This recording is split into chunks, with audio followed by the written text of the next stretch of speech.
आज पेश होगा मोदी सरकार का अंतरिम बजट। लगातार छठा बजट पेश करेंगी वित्त मंत्री निर्मला सीतारमण।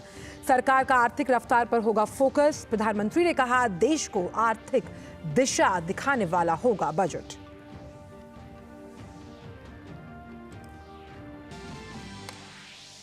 झारखंड में जमीन घोटाला मामले में ईडी की गिरफ्त में हेमंत सोरेन।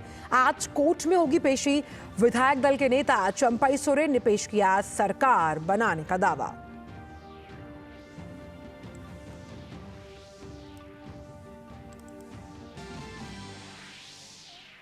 आज से अयोध्या के लिए शुरू होगी 8 नई उड़ान सेवाएं। दिल्ली, चेन्नई, अहमदाबाद, जयपुर, पटना, दरभंगा, मुंबई और बेंगलुरु से जुड़ेगी राम की नगरी।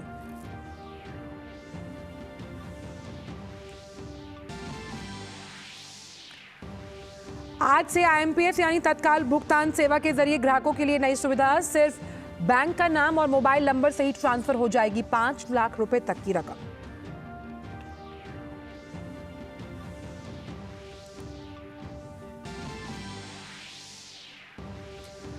दिल्ली एनसीआर समेत आसपास के इलाकों में कहीं बूंदाबांदी तो कहीं झमाझम बारिश। कश्मीर, हिमाचल और उत्तराखंड के पहाड़ी इलाकों में जोरदार बर्फबारी।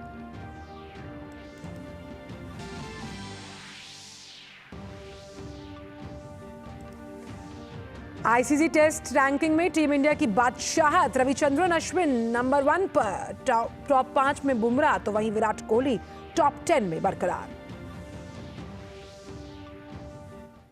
नमस्कार, आप देख रहे हैं डीडी न्यूज। मैं हूं आंचल गुलाटी गुम्बर। तो आइए खबरों में सबसे पहले बात करते हैं आज पेश हो रहे अंतरिम बजट से जुड़ी हुई।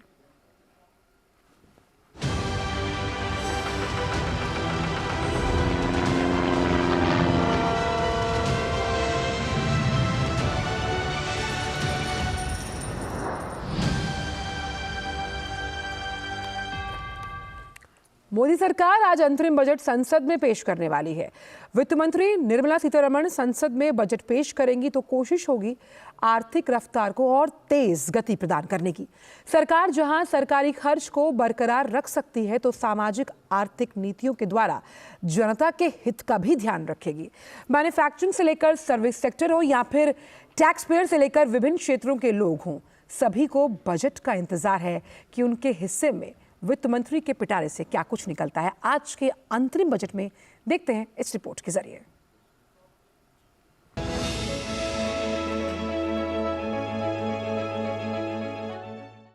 गुरुवार को केंद्रीय वित्त मंत्री निर्मला सीतारमण अंतरिम बजट संसद में पेश करेंगी। 2024 के आम चुनाव से पहले मोदी सरकार का ये अंतरिम बजट होगा। पीएम मोदी ने भी बजट सत्र की शुरुआत से पहले बुधवार को कहा कि निर्मला सीतारमण देश को दिशा दिखाने वाली नीतियों के साथ गुरुवार को अंतरिम बजट पेश करेंगी। आप तो जानते ही हैं कि जब चुनाव का समय निकट होता है तब आमतौर पर पूर्ण बजट नहीं रखा जाता है। हम भी उसी परंपरा का निर्वाह करते हुए पूर्ण बजट नई सरकार बनने के बाद आपके समक्ष लेकर के आएंगे। इस बार एक दिशा निर्देशक बातें लेकर के देश की वित्त मंत्री निर्मला जी हम सबके सामने कल अपना बजट पेश करने वाली है। गुरुवार के बजट से पहले बुधवार को वित्त मंत्री निर्मला सीतारमण बजट प्रावधानों को अंतिम रूप देने में लगी रहीं। देश के वित्तीय ढांचे की बात की जाए तो स्थिति काफी बेहतर है। जहां मुद्रास्फीति तयशुदा मानकों के बीच में है तो देश की जीडीपी भी 7% की दर से बढ़ रही है। मैन्युफैक्चरिंग से लेकर सर्विस सेक्टर में भी तेजी बनी हुई है तो कृषि से लेकर विभिन्न सेक्टर में नीतियां आर्थिक रफ्तार को बढ़ाने का काम कर रही है। भाजपा ने कहा है कि अंतरिम बजट जनता की उम्मीदों को पूरा करने वाला होगा। माननीय प्रधानमंत्री जी के कुशल और साहसिक निर्णयों के कारण हम लोगों ने भारत की अर्थव्यवस्था को एक स्थिरता, एक मजबूती और एक तेजी दी है जो पहले बिल्कुल नहीं था। और इसमें अनेकों जो सुधार के हम लोगों ने ठोस कदम लिए हैं, इसके कारण ये हुआ है। वैसे तो अंतरिम बजट में बहुत ज्यादा योजनाओं के प्रावधानों की परंपरा नहीं रही है, लेकिन फिर भी देश की जनता अंतरिम बजट से काफी कुछ उम्मीदें लगाए हुए है। One is that the schemes the government has already introduced, like the Ayushman Bharat and all the other ancillary schemes that we have, They contribute a lot to patient safety, public safety. We have asked for is, firstly, the government last year gave GST for launch services and satellite launch services. We requested the government that this should be expanded to other verticals of space. ऊर्जा सुरक्षा पर मोदी सरकार बहुत तेज गति से काम कर रही है। उम्मीद है कि इस बजट में भी ग्रीन एनर्जी पर योजनाओं का खाका दिखाई पड़ सकता है। बीते कुछ वर्षों से रेल बजट को आम बजट में शामिल कर दिया गया है और अंतरिम बजट में रेलवे के विस्तार से लेकर सुरक्षा और नई ट्रेनों पर भी सरकार की प्राथमिकताएं झलक सकती हैं। देश की सबसे ज्यादा आबादी कृषि क्षेत्र पर निर्भर है और मोदी सरकार की प्राथमिकता में देश के अन्नदाता हमेशा से रहे हैं। ऐसे में कल के अंतरिम बजट में खेती किसानी पर भी जोर दिखाई पड़ सकता है। महिलाओं की सामाजिक आर्थिक सुरक्षा के मद्देनजर अंतरिम बजट में कई प्रावधान या रियायतें भी हो सकती हैं, जो आधी आबादी के लिए गेम चेंजर साबित हो सकती हैं। पिछले बजट में सरकार ने सरकारी खर्च यानी पूंजीगत व्यय को करीब 33% बढ़ाया था, तो इस बार भी दुनिया की सबसे तेज गति से बढ़ती अर्थव्यवस्था की रफ्तार को बनाए रखने के लिए सरकारी खर्च पर वित्त मंत्री नई घोषणाएं कर सकती हैं। Bureau report, DD news.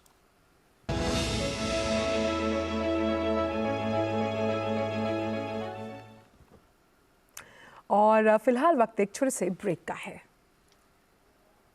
ग्रामीण अर्थव्यवस्था के संरक्षक agriculture insurance company of India AIC।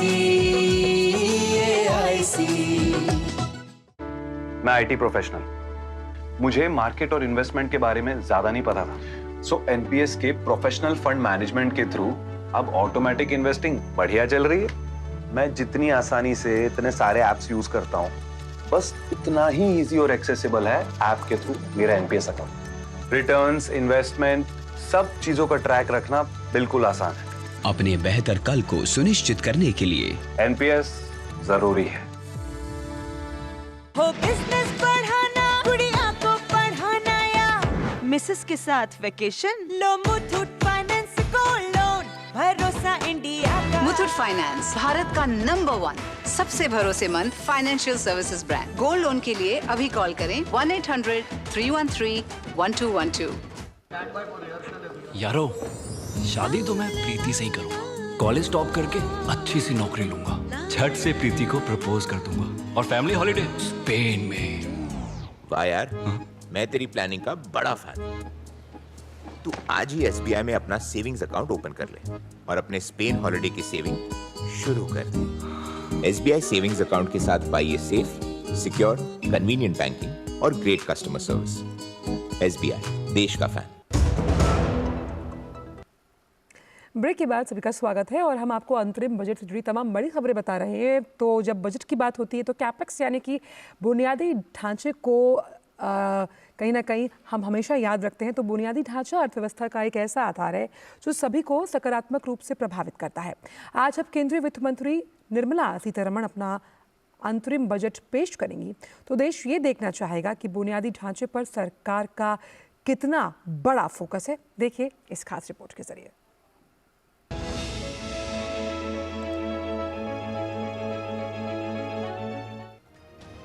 पूरे देश को उम्मीद है कि 2024 का बजट भारत के बुनियादी ढांचे क्षेत्र के लिए एक समग्र एजेंडा निर्धारित करेगा।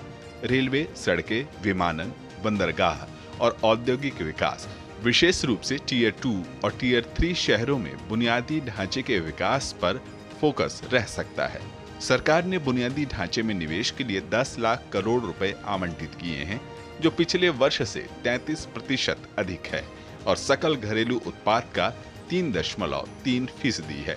बुनियादी ढांचे पर यह प्रमुख फोकस प्रगति, नवाचार को बढ़ावा देने, रोजगार सृजन और नागरिकों के लिए जीवन की गुणवत्ता में सुधार के लिए एक मजबूत नींव रखता है। विकसित भारत के लिए फिजिकल, डिजिटल और सोशल इंफ्रास्ट्रक्चर भी भविष्य की जरूरतों के हिसाब से होना चाहिए। यही वजह है हमारी सरकार ने पिछले 9 वर्षों में इंफ्रास्ट्रक्चर पर होने वाले खर्च को बढ़ाकर इस साल 10 लाख करोड़ रुपए कर दिया है। ये पहले के मुकाबले 6 गुना ज्यादा है। जनवरी में ही अयोध्या धाम में राम जन्मभूमि में प्राण प्रतिष्ठा के तुरंत बाद प्रधानमंत्री मोदी ने सूर्योदय योजना की शुरुआत की, जिसमें 1 करोड़ घरों के ऊपर सोलर टॉप पैनल लगवाने का लक्ष्य रखा गया है। उम्मीद की जा सकती है कि बजट में इसके लिए कुछ प्रावधान होंगे। हाल में ही भारत इंफ्रास्ट्रक्चर रिपोर्ट 2023 जारी की गई। रिपोर्ट में सरकार 2024 में बुनियादी ढांचे के क्षेत्र को उच्च वृद्धि वाला वर्ष बनाने का इरादा रखती है। बजट 2024 परमाणु ऊर्जा जैसे स्वच्छ ऊर्जा स्रोतों पर महत्वपूर्ण जोर दे सकता है। बजट 2024 में रेलवे के बजट में रुकी हुई परियोजनाओं के लिए ज्यादा धन आवंटित हो सकता है। ग्रामीण सड़क की परियोजनाओं के लिए भी बजट आवंटन बढ़ने की उम्मीद है। विश्व बैंक रिपोर्ट के मुताबिक भारत सरकार को शहरों में बुनियादी ढांचे के विकास के लिए अगले कुछ सालों में 7 लाख करोड़ रुपए निवेश करने की जरूरत होगी। उम्मीद है कि शहरी विकास की परियोजनाओं और सार्वजनिक परिवहन के लिए वित्त मंत्री अतिरिक्त फंड की व्यवस्था कर सकती हैं। Ajay Mishra, DD news, Delhi.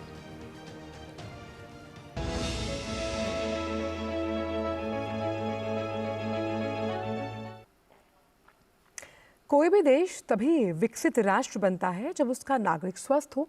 देश के नागरिक स्वस्थ रहें, इसके लिए मोदी सरकार ने बीते 9 साल में कई कदम उठाए हैं।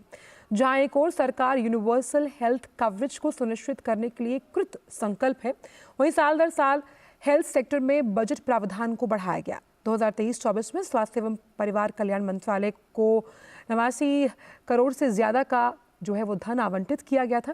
सरकार का जोर हेल्थ इंफ्रास्ट्रक्चर को मजबूत करना, डिजिटल हेल्थ को बढ़ावा देना और सस्ती दवाओं की पहुंच को सुनिश्चित कराना है।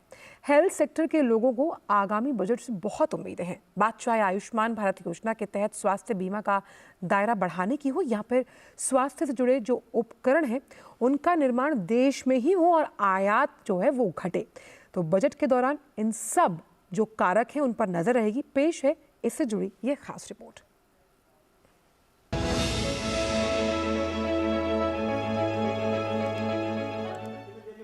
केंद्रीय वित्त मंत्री निर्मला सीतारमण 1 फरवरी 2024 को अंतरिम बजट पेश करने वाली हैं। हेल्थ केयर इंडस्ट्री को भी इस बजट से खास उम्मीदें हैं।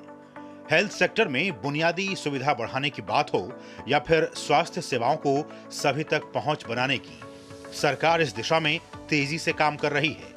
बीते साल नेशनल हेल्थ मिशन के बजट में 33% की बढ़ोतरी की गई थी। सरकार अंतरिम बजट में दवाओं और जरूरी उपकरणों के प्रोडक्शन को बढ़ाने पर जोर दे सकती है। सरकार 2018 में आयुष्मान भारत योजना के तहत 55 करोड़ लोगों को हेल्थ इंश्योरेंस के दायरे में लाई है, जिनको हर साल 5 लाख का स्वास्थ्य बीमा मिलता है। लेकिन देश की बहुत बड़ी आबादी अभी भी हेल्थ इंश्योरेंस से वंचित है।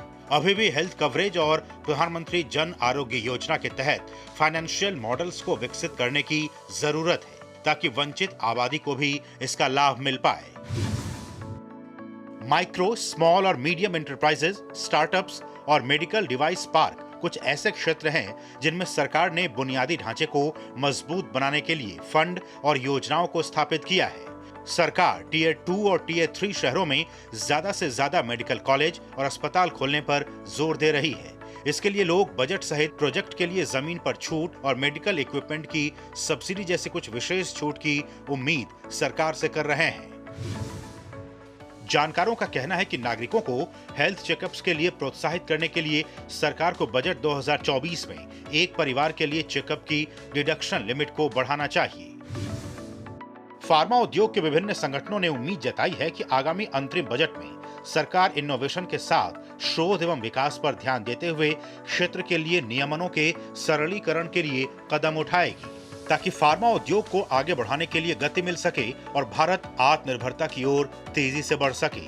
डॉक्टरों की कमी को दूर करने के लिए सरकार एम्स सहित मेडिकल कॉलेज की संख्या को बढ़ा रही है। राष्ट्रीय स्वास्थ्य मिशन के तहत चल रही योजनाओं, प्रधानमंत्री Ayushman Bharat health infrastructure mission, Ayushman Bharat digital mission, health and wellness centre या फिर मानसिक स्वास्थ्य कार्यक्रम की बात हो, इसे लेकर बजट से काफी उम्मीदें हैं। पिछले साल 157 नए नर्सिंग कॉलेज खोलने की घोषणा की गई थी। इस पर भी तेजी से काम हो, इसको लेकर बजट में कुछ घोषणाएं हो सकती हैं। सभी को सस्ती और गुणवत्ता वाली दवा मिले, इसके लिए प्रधानमंत्री भारतीय जन औषधि परियोजना के तहत देश भर में 10,000 से अधिक जन औषधि केंद्र खुले हैं, जहां 50 से 90% तक दवाएं सस्ती मिलती हैं। जन औषधि केंद्रों को 25,000 करने की घोषणा सरकार ने की है। इस पर तेजी से काम हो, इस पर भी कुछ घोषणाएं हो सकती हैं। Sickle cell anaemia, TB, malaria जैसी बीमारियों को तय सीमा पर उन्मूलन के लक्ष्यों को हासिल करने के लिए भी कुछ बजटीय प्रावधान हो सकते हैं। नितेंद्र सिंह की report, DD news, Delhi.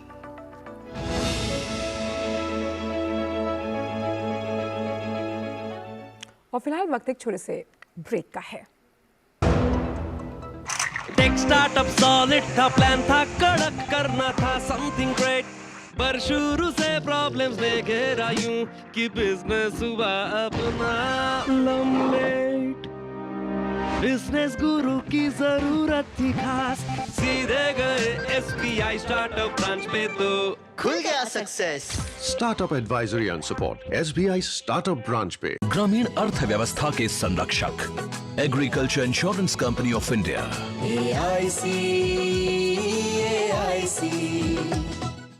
Market पे तो बहुत सारे टैक्स सेविंग इन्वेस्टमेंट्स हैं, लेकिन मेरी नजर में NPS से बढ़िया और कुछ नहीं। प्रेजेंटली जो मेरा बैंक अकाउंट है, उसी की नेट बैंकिंग ऐप के थ्रू मैंने अपना NPS ओपन किया।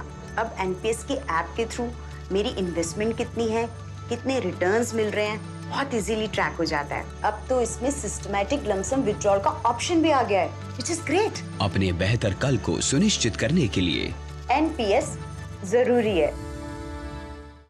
जल्दी टिफिन पैक करो। राजू, मोबाइल छोड़ो।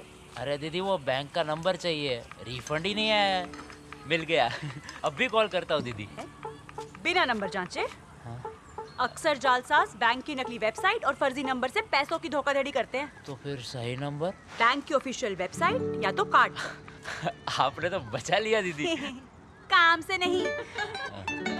RBI कहता है, सही वित्तीय बर्ताव करे आपका बचाव। ब्रेक के बाद सभी का स्वागत। और युवाओं की क्या कुछ उम्मीदें हैं बजट से, आइए आपको सुनवाते हैं। सरकार के जो लोगों को जो अपेक्षाएं हैं और हमारी जो है मेन युवाओं के लिए जो रोज़गार की बहुत ही ज़रूरत है लोगों को, नए बजट में इस रोज़गार के ऊपर अगर लोगों को ध्यान देती है तो हमारे लिए भी अच्छा होगा और प्रदेश की जनता के लिए भी अच्छा होगा। ये चीज़ें नए बजट के हिसाब से हम यही सोचते हैं कि जो बेरोज़गार घूम रहे हैं, जो डिग्री लेके घूम रहे हैं, जिनके पास पढ़ा जॉब के लिए कोई उपाय नहीं है, तो हम चाहते हैं कि उनको जॉब मिले। गवर्नमेंट से बस एक एक्सपेक्टेशन है कि थोड़ा इंफ्रास्ट्रक्चर डेवलप किया जाए हमारे कंट्री का, और थोड़े से एम्प्लॉयमेंट पे ध्यान दिया जाए। सरकार से एक्सपेक्टेशन यही है कि इंफ्रास्ट्रक्चर हमारे कंट्री का काफ़ी अभी अच्छा नहीं है, उसको बिल्डअप करना और एक्सपोर्ट पे ज़्यादा से ज़्यादा मोटिवेट करना, इसलिए कि एक्सपोर्ट मोटिवेट होगा, एक्सपोर्ट बढ़ेगा तो फॉरेन रिजर्व बढ़ेगा। तो एक्सपोर्ट, इंफ्रास्ट्रक्चर और एजुकेशन ये वो है। बाकी हेल्थ, बस ये 4 चीज़ तो मेन है, बाकी आगे गवर्नमेंट काम कर ही रही है। और आइए अब रुख करते हैं कुछ और खबरों का। बात करते हैं जमीन घोटाले मामले की, जिसमें ईडी ने झारखंड के पूर्व मुख्यमंत्री हेमंत सोरेन को लंबी पूछताछ के बाद गिरफ्तार कर लिया। ईडी की पूछताछ के बाद हेमंत सोरेन ने राज्य भवन पहुंचकर अपने पद से इस्तीफा दे दिया। करोड़ों की कीमत वाली जमीन को हासिल करने के लिए जाली दस्तावेजों के जरिए तैयार किए मनी लॉन्ड्रिंग के आरोप में हेमंत सोरेन के खिलाफ जांच की जा रही है। ईडी ने इस मामले में अब तक 14 लोगों को गिरफ्तार किया। सोरेन को पहला समन 14 अगस्त 2023 को जारी हुआ था। सोरेन ने झारखंड हाई कोर्ट और सुप्रीम कोर्ट में भी ईडी की कार्रवाई को लेकर याचिका दायर की थी, मगर सोरेन को राहत नहीं मिली। वहीं हेमंत सोरेन के इस्तीफे के बाद चंपई सोरेन को JMM विधायक दल का नेता चुना गया। उन्होंने राज्यपाल से मिलकर सरकार बनाने का दावा पेश किया। वहीं कांग्रेस विधायक आलमगीर आलम ने कहा कि सत्तापक्ष की ओर से सरकार बनाने का दावा पेश किया गया है। 43 विधायकों का समर्थन पत्र सौंपा गया, जबकि उनके साथ 47 विधायक हैं। उन्होंने बताया कि 43 विधायक राजभवन पहुंचे थे। राज्यपाल ने देखने की बात कही है, लेकिन राज्यपाल ने परेड कराने से इनकार किया। राज्यपाल ने कहा संबंधित पत्र को देखने के बाद ही कोई फैसला लिया जाएगा। गठबंधन की ओर से सरकार बनाने का दावा पेश किया गया। आज जो है हेमंत जी ने अपने पद से इस्तीफा दिए हैं और हम लोगों ने जो है महामहिम राज्यपाल महोदय को अपना दावा पेश किए हैं। हम लोगों ने 43 MLA का समर्थन के साथ आज हम लोग गए थे। उसमें हमारा झारखंड कम्युनिस्ट पार्टी से लेकर झारखंड मुक्ति मोर्चा आज भी लेफ्ट सारे लोग हम लोग मिलकर गए थे। वक्त एक छोटे से ब्रेक का। टेक स्टार्टअप सॉलिड था, प्लान था कड़क, करना था समथिंग ग्रेट, पर शुरू से प्रॉब्लम्स ने घेरा यूं कि बिजनेस हुआ अपना लम्बेट। बिजनेस गुरु की जरूरत थी खास, सीधे गए SBI स्टार्टअप ब्रांच पे तो खुल गया success. Startup advisory and support SBI startup branch पे। ब्रेक के बाद सभी का स्वागत। रुक करते हैं अन्य खबरों का। वाराणसी अदालत के ज्ञानवापी में व्यास का तहखाना खोलने के आदेश के बाद पूजा अर्चना शुरू हो गई। आज यहां तड़के ही श्रद्धालु बड़ी संख्या में पहुंचे। वाराणसी में अदालत के आदेश के बाद ज्ञानवापी परिसर के आसपास सुरक्षा व्यवस्था कड़ी कर दी गई। कोर्ट के आदेश पर खुशी जताते हुए लोगों ने कहा कि उनकी सालों की प्रतीक्षा का अंत हुआ। ये निर्णय काफी भावुक करने वाला है। मंदिर खुला, अच्छा लगा, दर्शन हुआ आज जी नंदी भगवान का। अंदर का माहौल बहुत अच्छा है इस समय। हर हर महादेव का नारा है, बाबा एक सहारा है। बहुत अच्छा लगा, बहुत अच्छा लगा। पूरी रात हम लोग वहीं बैठे थे और वो जाली उली कट रहा है वहाँ पे, बाबा एकदम समझ लो दर्शन मिल रहा है।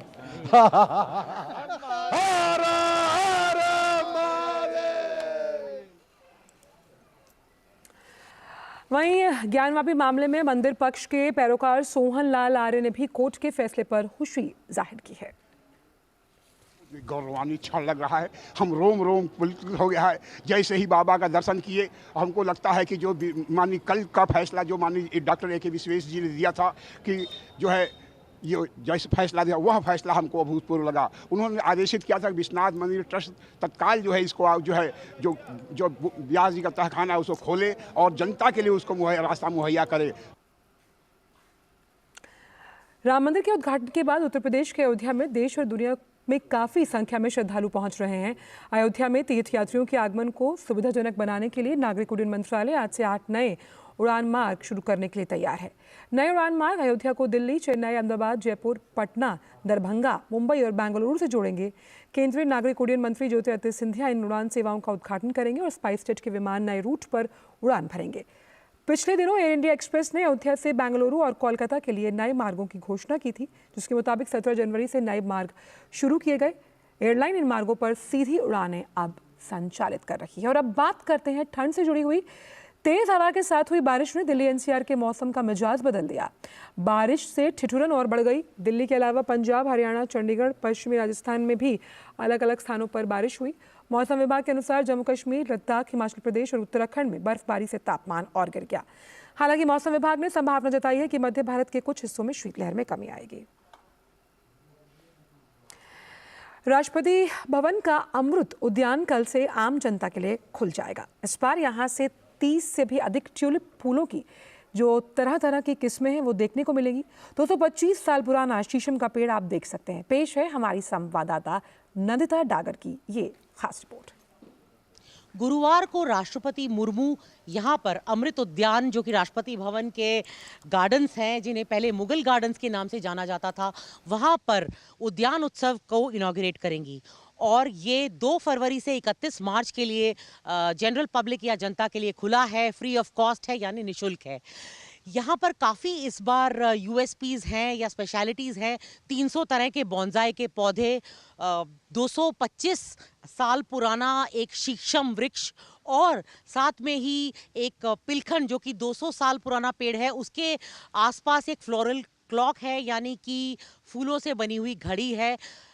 अनगिनत तरह के ट्यूलिप्स की वैरायटीज़ इस बार यहाँ देखने को मिलेंगी। तो आप यहाँ पर आ सकते हैं, जैसे कि स्कूलों के बच्चे छात्र यहाँ पर आएंगे, म्यूज़ियम में भी आ सकते हैं।